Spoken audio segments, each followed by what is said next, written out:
Hello बच्चों, स्वागत है आप सभी का हमारे यूट्यूब चैनल मैथ की में। बच्चों, मैं लेकर के आया हूं आपके लिए 20 MCQ जो कल पेपर में 100% आने वाला है। ठीक है, तो ये समझ लो पेपर तुम्हारा लीक हो गया है पहले ही। ठीक है, ये देख लीजिए आपके सामने सत्र 2024 से 25 के लिए। ठीक है, कक्षा 10 गणित पूर्णांक 70 अंक का है, लेकिन हमें यहाँ पे बोर्ड ने क्या कर दिया है, 20 क्वेश्चन जो है वो लीक कर दिए हैं जो MCQs थे। ठीक है, तो चलिए जल्दी जल्दी से देख लीजिए इस वीडियो को। ये क्वेश्चन एग्जाम में देखने को मिलेंगे तुम्हें। ठीक है, तो देख लीजिएगा, ये पूरा पेपर है मेरे सामने 2025 का। ठीक है, तो ये फर्स्ट क्वेश्चन है, यहां से तुम्हारा MCQs का फर्स्ट क्वेश्चन है। तो करिएगा सॉल्व, इसे बताइएगा कितना आएगा।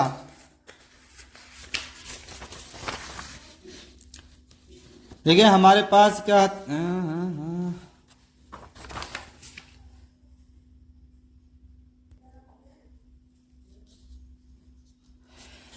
ये बहुविकल्पीय प्रश्न, पहला प्रश्न है तुम्हारे सामने। ठीक है, क्या कह रहा है, किन्हीं दो संख्याओं का LCM तथा HCF 3 है, एक संख्या 12 है तो दूसरी संख्या होगी। तो हमारे पास फॉर्मूला है दूसरी संख्या ज्ञात करने का, N1 गुणा N2, ये दो संख्याएं हैं, और HCF गुणा LCM, ये फॉर्मूला हमारे पास जो तुमने देखा होगा भाई, दो संख्याओं का गुणनफल बराबर HCF गुणा LCM। तो हमें दूसरी संख्या ज्ञात करनी है, तो दूसरी संख्या निकालने का फॉर्मूला है हमारे पास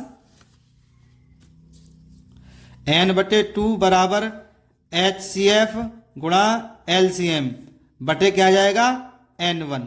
ठीक है, तो क्या है हमारे पास, ये HCF कितना दे रखा है 3 गुणा LCM कितना दे रखा है 60, और एक संख्या कितनी दे रखी है 12। तो ये हमने 12 यहाँ रख दिया, तो 12 पंजे 60 कट जाएगा, तो 5 दिया कितना हो जाएगा 15। तो दोस्तों इसका आंसर आ जाएगा 15। ठीक है ना, चलिए देखते हैं जल्दी से। तो ये 15 हमारा बी ऑप्शन राइट हो जाएगा। ठीक है, अब चलते हैं दूसरे क्वेश्चन पे। ये फर्स्ट क्वेश्चन था हमारे पास, ये दूसरा क्वेश्चन है हमारे पास। ये कह रहा है एक शून्येतर परिमेय संख्या और एक अपरिमेय संख्या का गुणनफल होता है। ये ऑप्शन दे रखे हैं, सदैव अपरिमेय संख्या होगी, या सदैव परिमेय संख्या होगी, या परिमेय संख्या या अपरिमेय संख्या, और डी कह रहा है कि एक होगी। ठीक है, तो शून्येतर का मतलब है कि परिमेय संख्या तो हो लेकिन वो शून्य ना हो। ठीक है, तो शून्य ना लेकर हम कोई भी एक संख्या ले लेते हैं, यहाँ पे 2 ले लिया मान लीजिए हमने यहाँ। ठीक है, और अपरिमेय हो एक, तो अपरिमेय मान लीजिए √3 ले लिया हमने। ठीक है, तो इन दोनों का गुणनफल क्या आएगा, 2 की गुणा √3 में करेंगे तो 2√3। तो दोस्तों ये भी हमारा सदैव अपरिमेय होगा, अपरिमेय। ठीक है, तो कौन सा आ जाएगा यहाँ पे, सदैव अपरिमेय, यानी ये ऑप्शन हो जाएगा इसका राइट। ठीक है, चलिए देखते हैं थर्ड क्वेश्चन। सो ये थर्ड क्वेश्चन है हमारे पास। ये कह रहा है रेखा युग्म समीकरण x + 2y - 5 बराबर 0 और 4x + 8y - 20 बराबर 0 के हल होंगे। तो इसके हल होंगे भाई बताइएगा, केवल एक अद्वितीय हल होगा, या अपरिमित रूप से अनेक हल होंगे, या कोई हल नहीं है, या 2 हल होंगे। ठीक है, तो भाई इसको करने का तरीका क्या है, हमारे पास दो संख्याएं हैं, इन दोनों संख्याओं से हम क्या निकाल लेते हैं, ABC के मान निकाल लेते हैं। क्या आ जाएगा यहाँ पे, A1 बराबर आएगा, यहाँ पे कुछ भी नहीं है x के गुणांक में, भाई ये x है यहाँ पे, तो कितना है इसके गुणांक में, A1 कितना आ जाएगा 1, और B1 कितना आ जाएगा 2, और C1 कितना आ जाएगा हमारे पास -5। ठीक है, और ये क्या आ जाएगा हमारे पास, A2 4, B2 8, और C2 कितना हमारे पास -20। तो हमें इसमें बताना है कि इनका जो समीकरण का हल है वो क्या है। तो उसका तरीका हम A1 A2 B1 B2 निकाल लेते हैं। A1 अपॉन A2 कितना जाएगा, 1/2 4, B1 बटे B2 क्या आ जाएगा 2 बटे 8, तो 2 चौक 8 यानी 1 बटे 4 ही आ जाएगा। और ये क्या आ जाएगा C1 अपॉन C2 ये आ जाएगा माइनस का 5 बटे माइनस का 20, तो माइनस से माइनस 5 चौक 20, ठीक है। तो ये क्या आ जाएगा 1 बटे 4, तीनों का 1 बटे 4 आ जाएगा ना। तो ये हमारे पास कंडीशन आ रही है निकल के A1 अपॉन A2 बराबर B1 अपॉन B2 बराबर C1 अपॉन C2, ठीक है। तो ऐसे केस में क्या होता है बताइए, केवल एक हल होगा, यानी केवल एक अद्वितीय हल होगा, या अपरिमित रूप से अनेक हल होंगे, या कोई हल नहीं होगा। तो जब ये तीनों कंडीशन बराबर आ जाएं तो ऐसी कंडीशन में अपरिमित रूप से अनेक हल होते हैं, ठीक है। क्या होता है अपरिमित रूप से अनेक हल होते हैं, ठीक है। तो ये कंडीशन यहाँ पे आ जाएगी। तो अपरिमित रूप से यहाँ पे अनेक हल हो जाएंगे जब यहाँ पे रेखाएं क्या होती हैं संपाती, तो अपरिमित रूप से अनेक हल होंगे यहाँ, ठीक है।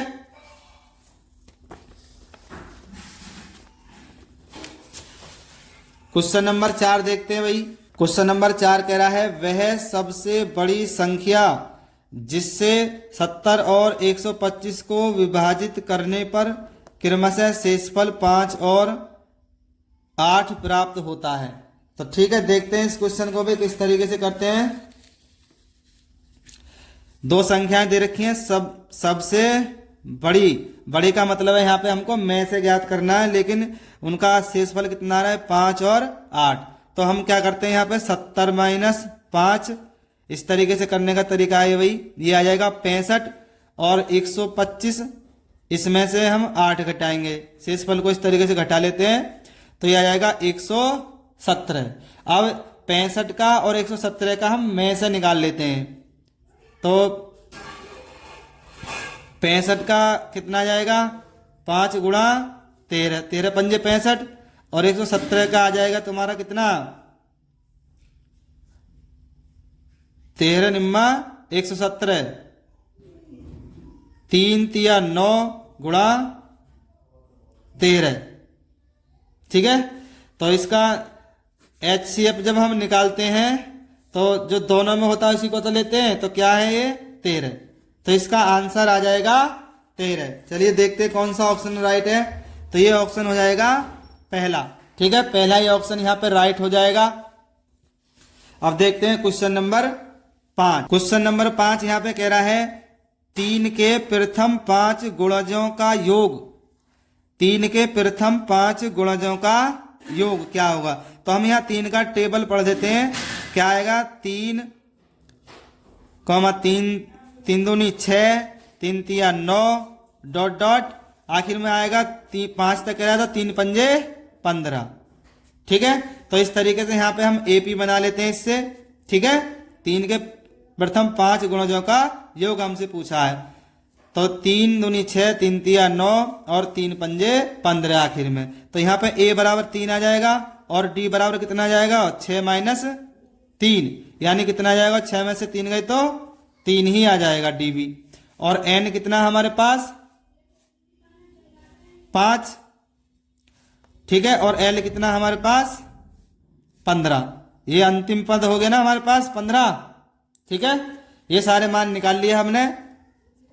तो अब हमको क्या निकालना है यहाँ पे योग याद करना। तो योग के लिए फॉर्मूला क्या है SN, और यदि हमको L भी दे रखा हो तो हम कौन सा लगाते हैं N/2 A प्लस L, इससे ये सवाल हो जाएगा। तो SN का बराबर कितना है भाई 5, तो ये आ जाएगा 5/2, A कितना हमारे पास 3 और L कितना है 15, ठीक है। L कितना हमारे पास ये 15, अंतिम पद आ जाएगा। तो क्या हो जाएगा ये 5/2 गुणा 15 और 3 कितना हो जाएगा 18, 2 से कट जाएगा 9 बार, ठीक है। तो 9 पंजे कितना आ जाएगा ये 9 पंजे 45, ठीक है भाई। तो कितना आ जाएगा ये 45, इसका आंसर आ जाएगा भाई। देख लेते हैं ऑप्शन कौन सा है 5 में का, A ऑप्शन आ जाएगा 45। ठीक है, अब चलते हैं भाई आगे। क्वेश्चन नंबर 6 कह रहा है यहाँ पे। क्वेश्चन नंबर 6 कह रहा है द्विघात समीकरण इतने के बारे में, द्विघात समीकरण 2x² - 4x + 3 = 0 के बारे में निम्न कथनों पर विचार कीजिए। तो ये द्विघात समीकरण के बारे में हमको बताना है कि दिए गए समीकरण के विविक्त कर शून्य से कम है या समीकरण के कोई मूल वास्तविक नहीं है, या ये कह रहा है समीकरण के विविक्त कर शून्य है या समीकरण के मूल वास्तविक हैं। तो हम इसका ज्ञात करते हैं विविक्त कर। ठीक है, तो विविक्त कर का निकालने का फॉर्मूला होता है हमारे पास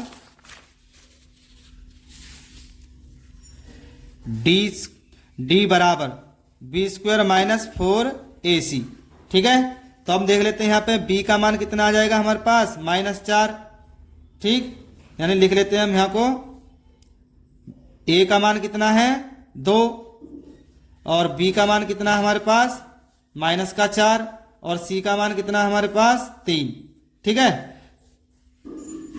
तो हम यहाँ पर रख देते हैं भाई b कितना हमारे पास -4, तो ये आ जाएगा -4 का स्क्वायर -4 गुणा a का मान कितना है 2 गुणा c का मान कितना है भाई यहाँ पे 3। तो देख लेते हैं -4 का वर्ग करेंगे तो कितना आएगा 16 -4 दूनी 8, 8 दिया 24, तो ये कितना आ जाएगा -8। तो -8 हमारा आ रहा है d बराबर, d कितना आ रहा है हमारे पास -8। तो देख लेते हैं कौन कौन सा कथन सही है। ये कह रहा दिए गए समीकरण के विविक्त कर शून्य से कम है, तो शून्य से कम है ये -8, तो ये सही है। और देखते हैं यहाँ पे समीकरण के कोई मूल वास्तविक नहीं है, तो जब ये ऋणात्मक आता है d तो कोई वास्तविक मूल नहीं होता है, तो ये भी बात इसकी सही है। अब ये करा समीकरण के विविक्त कर शून्य है, बताओ शून्य है क्या? नहीं ना, ये नहीं होगा। समीकरण के मूल वास्तविक हैं, जब ये ऋणात्मक है यानी b² - 4ac,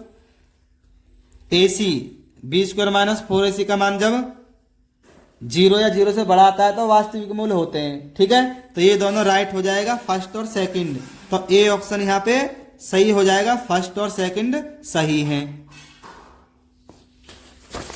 ठीक है, तो ये ऑप्शन आ जाएगा यहाँ पे ए।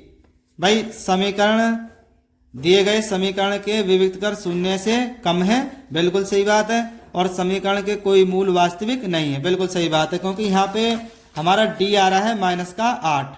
ठीक है, तो ये दोनों यहाँ पर राइट हो जाएंगे, फर्स्ट और सेकंड। ठीक है, अब देखते हैं 7वां क्वेश्चन। क्वेश्चन नंबर 7 कह रहा है AOBC एक आयत है जिसके 3 शीर्ष इतने इतने और इतने हैं, इसका विकर्ण बताइए। तो एक हम बना लेते हैं यहाँ पे आयत। ठीक है, एक आयत बना लेते हैं यहाँ पे। ये आयत हो गया तुम्हारा AOB और C, तो ये क्या हो जाएगा इसका विकर्ण। तो 3 शीर्ष दे रखे हैं, A दे रखा है हमारे पास 0,3 और ये दे रखा है 0,0 और B दे रखा है हमको 5,0। तो विकर्ण कौन सा हो गया AB। तो हम AB ज्ञात कर देते हैं यहाँ से दूरी के सूत्र से। तो AB बराबर क्या आ जाएगा भाई हमारे पास, क्या फॉर्मूला होता है x2 - x1 का होल स्क्वायर, y2 - y1 का होल स्क्वायर। ठीक है, तो ये क्या हो जाएगा यहाँ पे x1 y1 और ये हो जाएगा x2 y2। ठीक, तो यहाँ पे हम रख देते हैं, क्या आ जाएगा ये x2 कितना है हमारे पास 5 माइनस x1 कितना है हमारे पास 0 का स्क्वायर प्लस y2 कितना है 0 माइनस y1 कितना है 3, तो ये आ जाएगा हमारे पास। अब 5 में हम कुछ भी जोड़ें घटाएंगे कोई फर्क पड़ेगा क्या? तो ये 5 का वर्ग आ जाएगा और 0 में से -3 घटाएंगे तो -3 का वर्ग आ जाएगा ये। ठीक है, तो ये आ जाएगा हमारे पास -5 का स्क्वायर तो इसका हम वर्ग करेंगे तो कितना आ जाएगा 25, और 3 का वर्ग करेंगे तो कितना आ जाएगा 9 माइनस 3 का। तो ये कितना आ जाएगा हमारे पास 9 और 5 14, 2 और 1 3 34, अंडर रूट 34 इसका आंसर आ जाएगा। समझ में आ गया ना? देखते हैं जल्दी से। तो ये आ जाएगा रूट 34, सी ऑप्शन इसका राइट हो जाएगा। ठीक है, अब आगे क्वेश्चन आ रहा है 8वां। 8वां क्वेश्चन कह रहा है यहाँ पे कि यदि समीकरण एक्स स्क्वायर प्लस के एक्स माइनस 5/4 बराबर 0 का एक मूल 1/2 है तो के का मान है। ठीक है, तो हमें इसमें के का मान ज्ञात करना है भाई। तो हम करते क्या है यहाँ पे पी एक्स, ये है एक्स स्क्वायर प्लस के एक्स माइनस 5/4 बराबर 0। तो ये एक मूल है, इसको हम x बराबर रख देते हैं, x बराबर 1/2 रखने पर। ठीक है, x बराबर 1/2 रख देंगे हम इसमें। तो जहां जहां x वहां 2 रख देना है, बराबर में 0 ही आना चाहिए। तो 1/2 का होल स्क्वायर प्लस के गुणा 1/2, x की जगह रख दिया ना, माइनस 5/4 बराबर 0। तो ये कितना आ जाएगा इसका वर्ग 1/4 प्लस के कम k/2 माइनस 5/4 बराबर 0 आ जाएगा। या इसको हम क्या कर सकते हैं भाई, k/2 यहीं पर रह जाएगा और ये माइनस का है 5/4, तो बराबर के दूसरी साइड कैसा होगा ये प्लस का। अब ये प्लस का 1/4 है, ये बराबर के दूसरी साइड जाएगा तो कैसे हो जाएगा माइनस का 1/4 आ जाएगा। ठीक है, तो ये आएगा k/2 बराबर इसका एलसीएम कितना आ जाएगा दोनों का 4। तो ये ऊपर वाला क्या जाएगा 5 माइनस 1, ऊपर ऐसे कैसे आ जाएगा ना, हर समान है। तो कितना बचेगा, ये 5 में से गया 4/4, तो कितना आ जाएगा ये 4 एकम 4, 1 आ जाएगा। ठीक है, तो ये किसके बराबर हो गया यहाँ पे k/2, k/2 है ना, और बराबर आ जाएगा 1। ठीक है, तो क्रॉस मल्टीप्लाई करेंगे यहाँ पे, तो k एकम k और 2 एकम 2, तो k का मान आ जाएगा हमारे पास 2। ठीक है, कोई दिक्कत? चलिए देखते हैं, ये पहला ही ऑप्शन सही हो जाएगा। यहाँ पे k का मान आ जाएगा यहाँ पे 2। ठीक है, ये ऑप्शन सही हो जाएगा। देखते हैं क्वेश्चन नंबर 9, -5 का स्क्वायर, तो इसका हम वर्ग करेंगे तो कितना आ जाएगा 25, और 3 का वर्ग करेंगे तो कितना आ जाएगा 9 माइनस 3 का। तो ये कितना आ जाएगा हमारे पास 9 और 5 14, 2 और 1 3 34, अंडर रूट 34 इसका आंसर आ जाएगा। समझ में आ गया ना? देखते हैं जल्दी से। तो ये आ जाएगा रूट 34, सी ऑप्शन इसका राइट हो जाएगा। ठीक है, अब आगे क्वेश्चन आ रहा है 8वां। 8वां क्वेश्चन कह रहा है यहाँ पे कि यदि समीकरण एक्स स्क्वायर प्लस के एक्स माइनस 5/4 बराबर 0 का एक मूल 1/2 है तो के का मान है।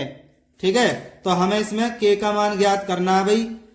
तो हम करते क्या है यहाँ पे पी एक्स, ये है एक्स स्क्वायर प्लस के एक्स माइनस 5/4 बराबर 0।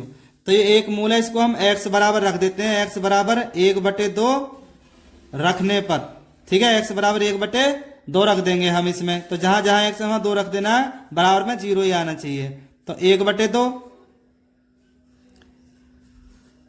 का होल स्क्वायर प्लस के गुणा 1/2, x की जगह रख दिया ना, माइनस 5/4 बराबर 0।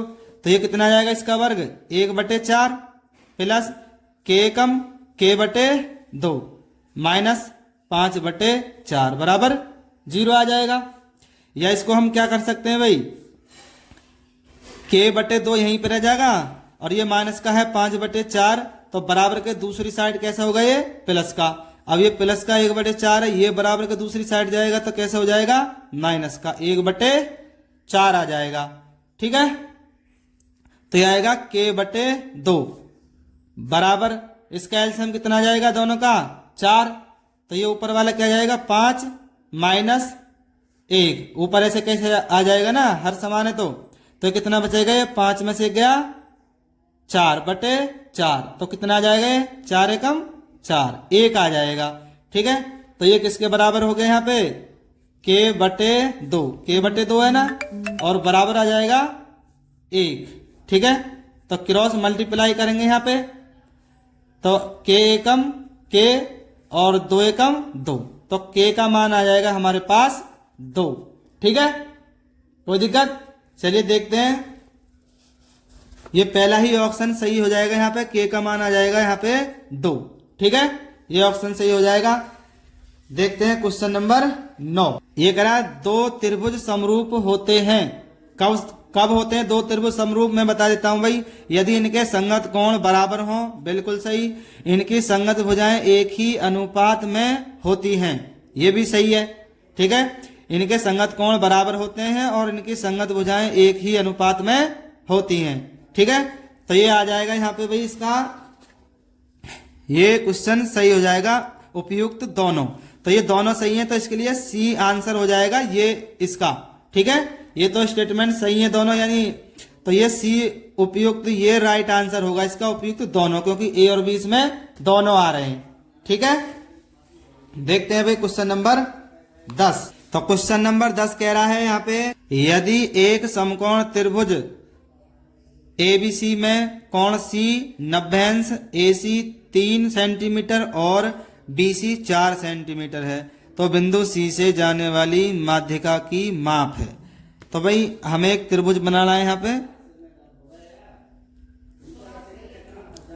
ये एक समकोण त्रिभुज बना लिया हमने। ठीक है, और ये कोण सी क्या है? समकोण, तो ये समकोण सी हो गया, ये ए हो गया और ये हो गया बी। ठीक है, तो ए सी बराबर कितना दे रखा है भाई? 3, और बी सी बराबर कितना दे रखा है? 4। ठीक है, तो ये पूछ रहा है तो बिंदु सी से जाने वाली माध्यिका, तो बिंदु सी से जाने वाली माध्यिका खींच ली। ये माध्यिका इसको 2 बराबर भागों में विभाजित करती है और साथ ही 90 अंश का कोण भी बनाती है। ठीक है, तो त्रिभुज एबीसी के ये इसने पूछा है माध्यिका की माप, इसकी हमसे माप पूछी है। तो क्या तरीका है इसकी माप निकालने का? पहले हम ए बी निकाल लेंगे पाइथागोरस प्रमेय से। पाइथागोरस प्रमेय, पाइथागोरस प्रमेय से हम क्या निकाल लेंगे? तीसरी भुजा, ये कर्ण है हमारे पास ए बी, तो ए बी बराबर क्या आ जाएगा हमारे पास? लंब का स्क्वायर प्लस आधार का स्क्वायर। ठीक है, वर्ग कर दिया दोनों का, तो ये क्या आ जाएगा यहाँ पे? 3 का वर्ग 9 और 4 का 16 आ जाएगा। ठीक, 16 और 9 कितना हो जाएगा? 25। 25 किसका वर्ग है? 5 का। तो ए बी बराबर कितना आ जाएगा यहाँ पे? 5। तो ये 2.5 रहेगा और 2.5 ये रहेगा, क्योंकि दोनों बराबर हैं। तो अब हमसे ये निकालनी है। ठीक है, तो हम जाते हैं त्रिभुज, इसका नाम दे देते हैं भाई हम एम, ये समझ लो B C M, B C M में। ठीक है, तो बी सी एम में जाएंगे तो पाइथागोरस प्रमेय, अब ये हमारा 90 अंश का कोण है, तो ये कर्ण हो जाएगी बी सी का स्क्वायर बराबर ये लंब हो गया हमारे पास सी एम का स्क्वायर प्लस बी एम का स्क्वायर। ठीक है, तो ए बी बराबर आ जाएगा 5। ठीक है, तो ये आ गया। अब इस त्रिभुज में हम चले जाएंगे, तो यहां से हमें लंब निकालना है सीधा सीधा, तो पाइथागोरस प्रमेय लगा के हम लंब निकाल लेंगे। तो इसका आंसर आएगा तुम्हारे सामने, जब इस तरीके से निकालेंगे तो ये 3.5 इसका समथिंग आंसर आ जाएगा। ठीक है ना, चलिए देखते हैं question number. Sine theta minus cos theta बराबर 1 है, तो इतने का मान ज्ञात करना है। तो देख लेते हैं भाई, ये दे रखा है हमको यहाँ पे sine theta minus cos theta बराबर 0। तो हम क्या कर लेते हैं इसको, साइन थीटा माइनस का है दूसरी साइड ले जाएंगे, क्या बन जाएगा? Cos theta. तो ये देखना है साइन थीटा और कॉस थीटा, थीटा के किस मान पर ये दोनों बराबर होंगे, या हम इसको बटे में ले आते हैं। साइन थीटा ये बटे में आ जाएगा क्या? Cos theta. यहाँ कितना रह जाएगा? 1। तो ये कितना हो जाएगा? tan थीटा बराबर 1। तो tan के पदों में किसका मान होता है? 1। ये होता है tan थीटा बराबर tan 45। tan 45 का मान 1 होता है, तो हम इतना लिख सकते हैं, tan से tan कट गया, थीटा बराबर कितना आ गया, 45। ठीक है, तो हम क्या करेंगे यहाँ पे भाई, थीटा के मान को यहाँ पर रख देते हैं हम, तो यह आ जाएगा साइन 45। ठीक है, और ऊपर 4 लिख दिया, प्लस कॉस की पावर 4 और थीटा की जगह कितना 45। तो साइन 45 का मान होता है 1/√2 की पावर 4। ऐसे इसका भी मान होता है 1/√2 की पावर 4 आ जाएगा। तो इसका मान आएगा 1/4 और इसका भी क्या हो जाएगा 1/4 हो जाएगा। ठीक है, तो जब इनको दोनों को हम जोड़ देंगे तो क्या आ जाएगा हमारे पास 4 एलसीएम। तो 1 और 1 कितना हो जाएगा, ये 2 हो जाएगा, 2 एकम 2, 2 दूनी 4। समझ में आया ना। इसको सॉल्व करेंगे तो 1 और 1 2 हो जाएगा और 2/4, 2 से कट गया ये 1/2 हमारा इसका आंसर आ जाएगा। ठीक है, तो चलिए देख लेते हैं जल्दी से भाई कौन सा ऑप्शन राइट है इसका। इधर तो दे नहीं रखा है भाई इसका ऑप्शन, दूसरी साइड होगा। ठीक है, तो दूसरी तरफ है 11वें का, ये हो जाएगा सी 1/2। ठीक है ना, ये रहा 1/2, 11वें का 1/2 आ जाएगा। अब देखते हैं हम क्वेश्चन नंबर 12। तो क्वेश्चन नंबर 12 क्या कह रहा है यहाँ पे, साइन 2 थीटा बराबर 2 साइन ए तब सत्य होता है जबकि ए बराबर हो किसके, 0 अंश के, 30 अंश, 45 अंश या 60 अंश। तो हम इसके ऑप्शन से भी कर सकते हैं भाई, एक एक करके रख के देख लेंगे। तो वैसे इसका आंसर आ जाएगा 0, क्योंकि देखो साइन 2a बराबर 2 साइन ए, अगर हम 0 रखते हैं a की वैल्यू तो दोनों साइड बराबर आनी चाहिए। तो क्या आ जाएगा यहाँ साइन 2 इंटू 0, हमने 0 मान के चले यहाँ पे, 2 गुणा साइन 0। ठीक है, तो ये आ जाएगा साइन 2 की गुणा 0 में करेंगे तो साइन 0 ही आएगा, और 2 साइन 0 का मान होता है 1। ठीक है, साइन 0 का मान कितना होता है 1, और साइन 0 का मान यहाँ पे भी कितना हो जाएगा, नहीं साइन 0 का मान क्या होता है 0, साइन 0 का मान 0 होता है, तो साइन 0 का मान यहाँ पे भी क्या हो जाएगा 0। अब 0 की गुणा 2 में करेंगे तो 0, दोनों साइड बराबर आ गया, यानी a का मान क्या हो जाएगा यहाँ पे 0 आ जाएगा। क्वेश्चन नंबर 13 ये कह रहा है यदि 4 tan थीटा बराबर 3 है तो इतने बराबर होगा। तो हम देखते हैं भाई यहाँ पे 4 tan थीटा को 4 कहाँ आ जाएगा, इसके बटे में आ जाएगा ना, तो ये हो जाएगा tan थीटा बराबर आ जाएगा 3/4, यानी ये क्या होता है लंब और ये क्या होता है कर्ण। तो हम आधार निकाल लेंगे, आधार निकालने का फॉर्मूला क्या हो जाएगा यहाँ पे, कर्ण का स्क्वायर माइनस लंब का स्क्वायर। ठीक है, देखते हैं क्वेश्चन नंबर 14 क्या कहता है भाई। क्वेश्चन नंबर 14 यहाँ पे है सेक ए प्लस tan ए माइनस ब्रैकेट में 1 माइनस साइन ए का मान है। तो यहाँ पे ये ऑप्शन है भाई। तो देखते हैं भाई, सेक ए को हम क्या ले सकते हैं 1/cos ए, प्लस tan ए को क्या ले सकते हैं साइन ए बटे cos ए, इंटू ये 1 माइनस साइन ए ही रहेगा हमारे पास। ठीक है, अब इसका हम क्या कर सकते हैं, एलसीएम कितना आ जाएगा cos ए, तो ऊपर की संख्या ऐसे आ जाएगी ना 1 प्लस साइन ए, ठीक है, इंटू 1 माइनस साइन ए। अब देखो एक कोष्टक में a प्लस बी और एक कोष्टक में a माइनस बी, तो ये किसका फॉर्मूला बन जाएगा हमारे पास 1 का square minus sine square a बटे में क्या आएगा cos ए। ठीक है, बराबर भाई ये एक कोष्टक में a प्लस बी, एक कोष्टक में a माइनस बी, तो a square minus b square का फॉर्मूला बन जाएगा हमारे पास ये। तो ये क्या हो जाएगा 1 माइनस साइन स्क्वायर a बटे cos ए। 1 माइनस साइन स्क्वायर किसके बराबर होता है cos स्क्वायर a के, तो बटे में आ जाएगा cos ए। तो cos a से ये पावर कट जाएगी, क्या बचेगा यहाँ पे cos ए।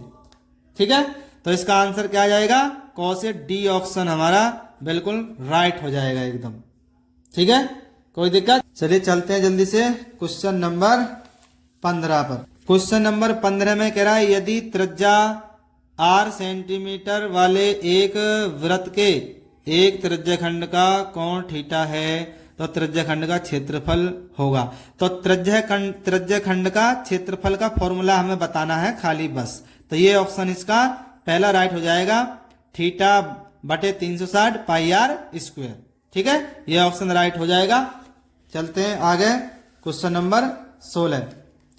क्वेश्चन नंबर 16 कह रहा है एक सुराही निम्नलिखित का संयोजन है। ये कह रहा है कि भाई एक गोला और एक बेलन है, यानी सुराही देख लीजिए भाई किस तरीके से बनती है सुराही, ऐसी तो बनती है सुराही, ये सुराही बोलते हैं इसे। तो इसमें क्या है, एक तो गोला है और एक है हमारे पास ये बेलन, सही है ना, इस तरीके से। तो किसका संयोग है ये, एक गोला और एक बेलन का। तो ये इसका क्वेश्चन राइट हो जाएगा 16 का ए। ठीक है, कोई दिक्कत। अब इसमें हमसे पूछ रहा है कि 1 से 10 तक की धनात्मक विषम संख्याओं का माध्य। तो 1 से 10 तक की धनात्मक विषम संख्याएं कौन सी होती हैं, 1 से 10 तक की 1, 3, 5, 7 और 9। 1 से 10 तक की ये 1 से 10 तक की ये विषम संख्याएं हो गई धनात्मक। ठीक है, अब इनका माध्य निकालने का तरीका क्या है भाई, संख्याओं का योग बटे संख्या। ठीक है, तो इनका हम क्या कर लेते हैं भाई, जोड़ लेते हैं इन्हें यहीं पे। और कितनी संख्या है, 1, 2, 3, 4, 5, 5 से भाग। तो ये माध्य का फॉर्मूला होता है। ठीक है, तो ये कितना आ जाएगा, ये जोड़कर आ जाएगा कुल मिलाकर 25। ठीक है, 25 को हम 5 से भाग करेंगे, 5 पंजे 25, तो कितना आ जाएगा भाई 5। माध्य आ जाएगा इसका 5। देख लेते हैं कौन सा ऑप्शन है भाई, डी ऑप्शन हो जाएगा 5। ठीक है, आसानी क्वेश्चन था ये। तो देखते हैं नेक्स्ट क्वेश्चन भाई। क्वेश्चन नंबर 18 है। ये कह रहा है कि आंकड़ों 13, 15, 16, 17, 19, 20 की माध्यिका होगी। ठीक है, चलिए मैं इसको इस तरीके से, अगर 1 नंबर में आएगा तो शॉर्ट में बताता हूं मैं तुम्हें क्या है तरीका। माध्यिका के लिए सबसे पहले हमको लिख लेना होता है आरोही क्रम में, आरोही क्रम में। तो ये आरोही क्रम में इनको, ये ऑलरेडी आरोही क्रम में है भाई, सबसे छोटी फिर उससे बड़ी, फिर उससे बड़ी, फिर उससे बड़ी, फिर उससे बड़ी, फिर उससे बड़ी संख्या। ठीक है, तो फॉर्मूला होता है वैसे निकालने का भाई, यहाँ n बराबर कितना है, 1, 2, 3, 4, 5, 6, 6 है, जो कि क्या है, सम है। ठीक है, इसलिए माध्य क्या होगा, माध्यिका, माध्यिका क्या होती है, n/2 वां पद प्लस n/2 प्लस 1 वां पद। ठीक है, और बटे में है 2। तो ये n/2 यानी कितना आ जाएगा, 2 तिया 6, 2 से भाग कर देंगे 6 में तो 3 आ जाएगा, 3वां पद, और 3 और 1 4, 4वां पद बटे 2 हो जाएगा। तो भाई कितना है तीसरा पद, 1, 2, 3, तीसरा पद है 16 प्लस चौथा पद 1, 2, 3, 4, चौथा पद है 17 बटे 2। तो इन दोनों को जोड़ेंगे तो कितना आ जाएगा भाई, 33, 33 बटे 2। तो इसका आंसर आ जाएगा 33 बटे 2। और देखो शॉर्ट में करने का तरीका क्या है, बीच की संख्या ही माध्यिका होती है। बीच की संख्या बोले तो पहले आरोही क्रम में लिख दो, और फिर देख लो बीच की संख्या, ये 3, ये 3, तो बीच में तो कुछ भी नहीं है, तो फिर एक एक छोड़ना होगा हमें। ठीक है, तो बीच की ये 2 संख्या हो जाएंगी सम में, और विषम में 1 ही हो जाती है। तो झटपट आंसर आ जाएगा, इन दोनों को जोड़ के आधा कर दो बस। ठीक है, 33 बटे 2। तो ये सी ऑप्शन इसका राइट हो जाएगा, 33 बटे 2। ठीक है, नेक्स्ट क्वेश्चन है हमारे पास भाई,